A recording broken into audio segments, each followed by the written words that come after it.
ইয়ো, good morning guys. আরেকটা ব্লগারের আরেকটা ভিডিওতে সবাইকে ওয়েলকাম। প্রায় 1 বছর পর।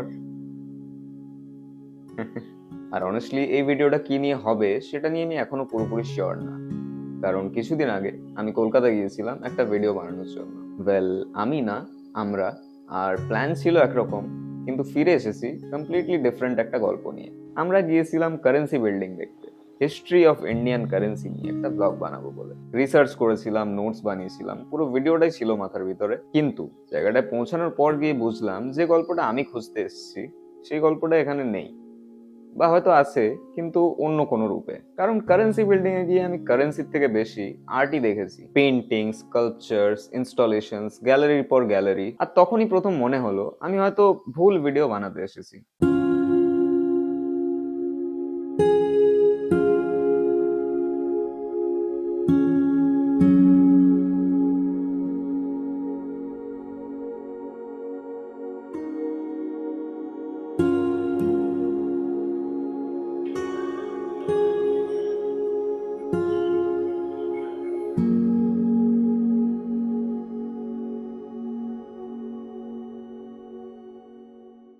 কারেন্সি বিল্ডিং নামটা শুনলেই মাথায় একটা ইমেজ আসে, পুরনো লেখালেখি, হিসেব, ট্রেজারি, ব্রিটিশ রাজ, টাকা, অনেক টাকা। কিন্তু ভিতরে ঢোকার পর আমি যেটা দেখছিলাম তার সঙ্গে সেই ইমেজের কোনো মিল ছিল না। চারপাশে মানুষ আর্টওয়ার্ক দেখছে, কেউ ছবি তুলছে, কেউ চুপচাপ বসে আছে, আর আমি ভাবছিলাম কারেন্সি বিল্ডিং এ এসে আমি আর্ট দেখছি কেন। আর তখনই কিউরিওসিটিটা শুরু হলো, এই জায়গাটা এখানে এসে পৌঁছালো কিভাবে।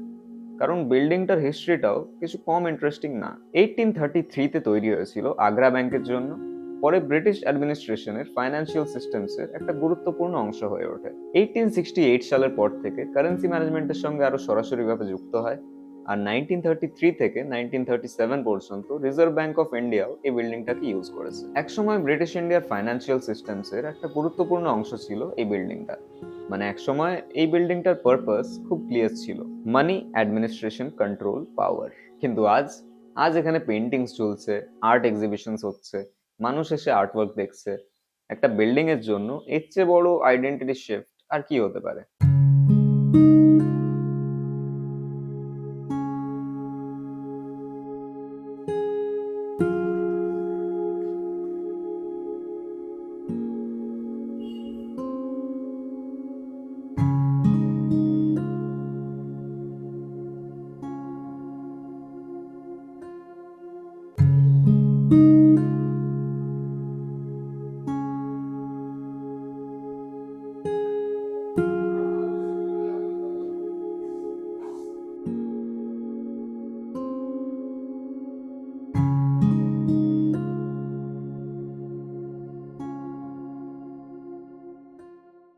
আর সবচেয়ে সারপ্রাইজিং ব্যাপারটা হলো এই বিল্ডিংটার আজ প্রায় থাকারই কথা ছিল না। 1990-এর দশকে এটাকে ডিমলিশ করার সিদ্ধান্ত নেওয়া হয়, আর তার কাজও শুরু হয়ে গিয়েছিল। মানে খুব সহজেই আজ এখানে অন্য কিছু দাঁড়িয়ে থাকতে পারত, একটা কমার্শিয়াল কমপ্লেক্স, একটা অফিস বিল্ডিং, বা হয়তো কিছুই না, কিন্তু বিল্ডিংটা বেঁচে যায়।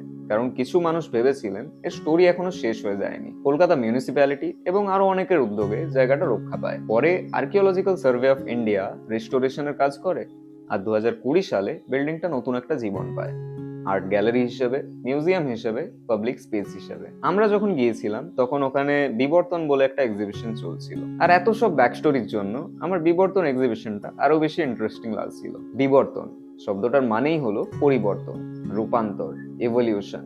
গ্যালারি থেকে গ্যালারি ঘুরতে ঘুরতে বারবার এটাই মনে হচ্ছিল, এক্সিবিশনটা কি বিল্ডিংটার কথা বলছে নাকি বিল্ডিংটা এক্সিবিশনটার কথা বলছে। কারণ দুটোই যেন একই কাজ করছে, নিজের অরিজিনাল ফর্ম থেকে বেরিয়ে আসা, নতুন মানে খুঁজে নেওয়া, নতুন কনটেক্সট খুঁজে নেওয়া, নতুন অডিয়েন্স খুঁজে নেওয়া। আর তখনই বুঝলাম আমি হয়তো ভুল ভিডিও বানাতে আসিনি, শুধু ভুল রিসার্চ করে এসেছি। কারণ আমি বিল্ডিংটার হিস্ট্রিতে অ্যান্সার খুঁজছিলাম, কিন্তু সবচেয়ে বেশি ইন্টারেস্টিং জিনিসটা ছিল হিস্ট্রি আর প্রেজেন্টের মাঝখানে। একসময় যেখানে কারেন্সি ছিল আজ সেখানে ক্যানভাস আছে, একসময় যেখানে অ্যাডমিনিস্ট্রেশন ছিল আজ সেখানে ইমাজিনেশন আছে, একসময় যেখানে ভ্যালু মেজার করা হতো টাকা দিয়ে আজ সেখানে ভ্যালু তৈরি হচ্ছে আর্ট দিয়ে। আর এই কন্ট্রাস্টটাই হয়তো আমাকে সবচেয়ে বেশি টানছিল। কারণ ছোটবেলায় মনে হতো সবকিছুরই হয়তো একটা ফিক্সড ডেস্টিনেশন থাকে, একটা বিল্ডিং একটা কাজ করবে, একটা মানুষ একটা জিনিস হবে, আর তারপর সেটাই থাকবে। আর এখন একটু বড় হওয়ার পর বুঝছি জীবন বোধহয় সেরকম না।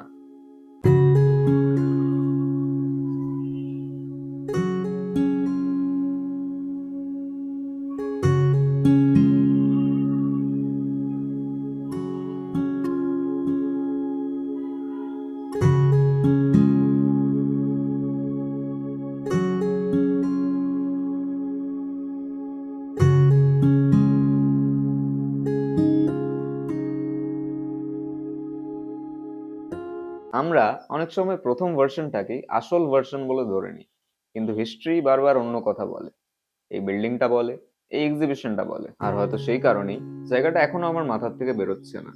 কারণ এটা শুধুমাত্র একটা বিল্ডিং এর গল্প নয়, এটা একটা রিমাইন্ডার যে কোনো কিছুর প্রথম পরিচয়টাই তার শেষ পরিচয় নয়। আমি এখনো জানি না যে সেদিন কারেন্সি বিল্ডিং এ গিয়ে আমি ঠিক কোন ভিডিওটা খুঁজে পেয়েছিলাম।